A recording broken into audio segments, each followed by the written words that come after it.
Media మిత్రులందరికీ నమస్కారం. ఇంత కష్టపడి 5 సంవత్సరాలు ఈ సినిమా తీశాను. మీ అందరి కోఆపరేషన్ ఈ సినిమా హైట్స్కి తీసుకెళ్తుందని నేను నమ్ముతున్నాను. ఎందుకంటే ఇది ఫస్ట్ ప్రెస్ మీట్. దీని తర్వాత ఇంకా 2 పెద్ద ఈవెంట్స్ కూడా చేస్తాం ఈ సినిమాకి. ఇంత పెద్ద సినిమాకి ప్రమోషన్కి ఈ టైం చాలదు. యాక్చువల్గా మేము ఇప్పుడే అనౌన్స్ చేసాం, కానీ చాలా కాలాతీతంగా ఈ సినిమా తయారైంది కాబట్టి ఇంత తక్కువ టైంలో, ఇంత రిలీజ్ టైంలో ఇంత ప్రమోషన్ చేయాలి. తప్పకుండా మీ అందరి సహకారం కావాలి. ఎందుకంటే ఈ సినిమా ఫీల్డ్లో నా జర్నీ 54 ఇయర్స్. 54 ఇయర్స్లో తెలుగు, తమిళ్, హిందీ అన్ని భాషల్లో నేను సినిమాలు తీశాను. ఆల్మోస్ట్ 90% నా సినిమాలన్నీ చాలా 100% సక్సెస్ అయినాయి. నాకేంటంటే కమర్షియల్గా కాకుండా సినిమా ద్వారా ఏదో ఒక మెసేజ్ చెప్పాలనేది తపన.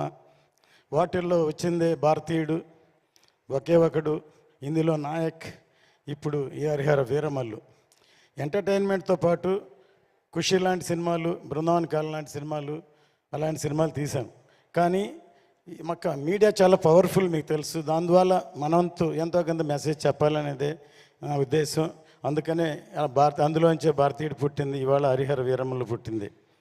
ముందుగా ఈ సినిమా తయారవడానికి ముఖ్య కారణం పవర్ స్టార్ పవన్ కళ్యాణ్ గారు. ఆయన ఈ సినిమా మొదలవడానికి ముఖ్య కారణం సత్యాగ్రహి. నేను ఆయనతో ఇదో 3వ సినిమా చేస్తున్నాను. ఖుషి తర్వాత బంగారం తర్వాత ఆయన డైరెక్షన్లో సత్యాగ్రహి అనే సినిమా అనౌన్స్ చేసాము, పూజ కూడా చేసాము. సత్యాగ్రహి అంటే అందరికీ, నాకు కూడా తెలిసింది ఒట్టి సత్యాగ్రహం, గాంధీ గారి సత్యాగ్రహాన్ని. ఆయన చెప్పిన తర్వాత నాకు అర్థమైంది సత్య ఆగ్రహి. Even I'm ready to die for the justice అని ఇంత పవర్ఫుల్ ఉందని మేము ఓపెనింగ్ చేసాం. కానీ ఆయన డైరెక్ట్ చేయాలి కాబట్టి ఆయన డైరెక్షన్ చేయలేదు. అందుకని దాని వరకే రత్న గారి సినిమా చేయాలని ముందు వేదాళం అనే సినిమా నేను తమిళ్లో సూపర్ హిట్ అయింది, దాన్ని రీమేక్ చేద్దాం అనుకున్నాం. కానీ అది ఎలక్షన్ వచ్చి చేయలేదు. తర్వాత క్రిష్ గారు ఒకసారి నాకు ఫోన్ చేసి ఒక లైన్ ఉందని ఈ లైన్ చెప్పారు, నాకు నచ్చింది. కళ్యాణ్ గారి దగ్గర తీసుకెళ్ళి చెప్తే కళ్యాణ్ గారు అన్నారు క్రిష్ గారితో, నేను రత్న గారి జడ్జిమెంట్ నమ్ముతున్నాను అన్నారు. అలా మొదలైంది ఈ సినిమా. చాలా టైం అవడం వల్ల 2-3 కరుణాలు దాటింది, చాలా కాలాతీతమైంది. అందువల్ల అందరూ టెక్నీషియన్స్ కూడా ఎంతకాలం అయింది కాబట్టి అయ్యారు. అనుకోకుండా ఎప్పుడో వేదాళం సినిమానే డైరెక్ట్ చేయమని మా అబ్బాయి జ్యోతికృష్ణని కళ్యాణ్ గారు రమ్మన్నారు. కానీ అప్పుడు తను ఒక సినిమా ఆక్సిజన్ చేస్తున్నారు, మధ్యలో ఉన్న నేనే పిలవలేదు. ఒక విధంగా నేనే తనకి అపకారం చేసినట్టు. ఈ సినిమా ఏదో మా అబ్బాయి అని డైరెక్షన్ చేశాడు అని కాదు, నిజంగా నాకే హెల్ప్ చేసినట్టు. ఎన్నో రాత్రులు నిద్రపోకుండా ఈ ఒక హిస్టారికల్ ఫిల్మ్ని తను హ్యాండిల్ చేయడం విధానం అసలు కళ్యాణ్ గారు ఆశ్చర్యపోయారు.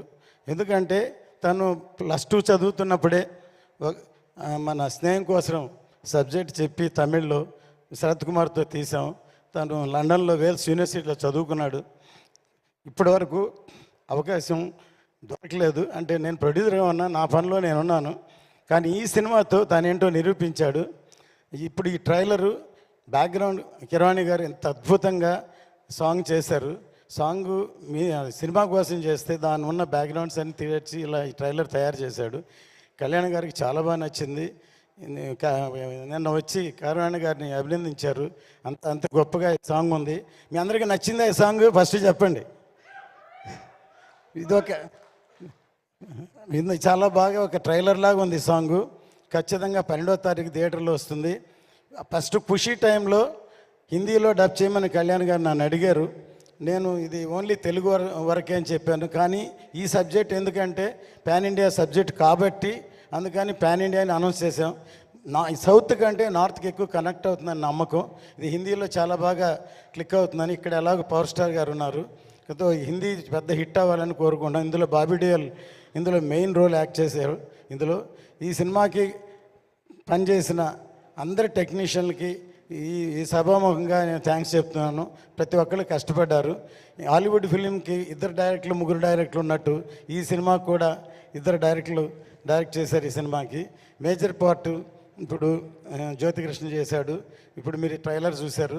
ఇంకా వచ్చే నెక్స్ట్ సాంగ్ ఈవెంట్స్ చూస్తే ఈ సినిమా ఎంత గొప్పగా ఉంటుందో. నా సినిమాని ప్రతి వాళ్ళు వాళ్ళ సినిమా సక్సెస్ అవ్వాలనే చేస్తారు, కానీ ఈ సినిమా అనుకోకుండా చాలా అద్భుతంగా తయారైంది. చాలా కష్టపడి అందరికీ సభముఖంగా థ్యాంక్ చేస్తున్నాను. 12వ తారీఖు ఎదురు చూద్దాం. జై హింద్. Thank you sir. ரத்னம் காரு. உங்ககிட்ட எங்களுக்கு ரொம்ப பிடிச்சது 2 விஷயம் சார். சார் ரத்னம் சார், சொல்லுங்க.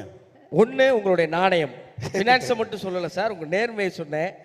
2வது, எந்த ஒரு படப்பிடிப்பு தளத்துக்கு நீங்கள் போனாலும் நான் தான் படம் போட்டிருக்கேன், நான் முதலாளிலாம் இல்லாமல் ஒரு கலைப்படைப்பு உருவாகணும்னா நான் இறங்கி எந்த வேலையும் செய்வேங்கிற உழைக்கணும்னு நினைக்கிறேன் உங்களோட எண்ணம். நீங்கள் 20 வருஷத்துக்கு முன்னாடி எடுத்த படத்தையும் இப்போ நாங்கள் போட்டு கொண்டாடிட்டு இருக்கோம் சார். இந்த படத்தை நம்ம தமிழ் மக்கள் எப்படி கொண்டாட போகிறாங்கன்னு நினைக்கிறீங்க? இப்போ எனக்குள்ள டெக்னீஷியனாக ப்ரொடியூசர்னு எப்பவுமே ஒரு சண்டை நடக்கும். இப்போது ப்ரொடியூசர்னா இது போகிறோம், இது பட்ஜெட், இதுதான் லிமிட் அப்படின்னு பண்ணுவாங்க. ஆனால் எனக்கு சாட்டிஸ்ஃபேக்ஷன் வர வரைக்கும் நான் படம் பண்ணுவேன். அதனால தான் என் படங்கள் 90% தமிழில் விஜயோட நான் 3 படம் பண்ணேன். குஷி, கில்லி, சிவகாசி 3மே சூப்பர் ஹிட். 20-25 வருஷத்துக்கு அப்புறம் கில்லி இப்போ ரீரிலீஸ் பண்ணாலும் பெரிய ஹிட் ஆச்சு, மிகப்பெரிய ஹிட் ஆகிடுச்சு. அதே மாதிரி குஷி திருப்பி ரீலீஸ் பண்ண போகிறோம் தமிழில். தெலுங்கில் ஆல்ரெடி ரீரிலீஸ் பண்ணோம். அது விக்ரமோட தூள் அண்டு பீமா பண்ணோம். ரன், கமல் சாரோட இந்தியன், தமிழில் இத்தனை படம் பண்ணியிருக்கேன். இப்போது தமிழ் படங்கள் எல்லாம் தெலுங்கில் கொண்டு வந்திருக்கோம். இப்போ தெலுங்கு படத்தை தமிழில் கொண்டு வரோம். ஏதோ இது தமிழ் படம் மாதிரி எல்லோரும் ரசிப்பாங்க.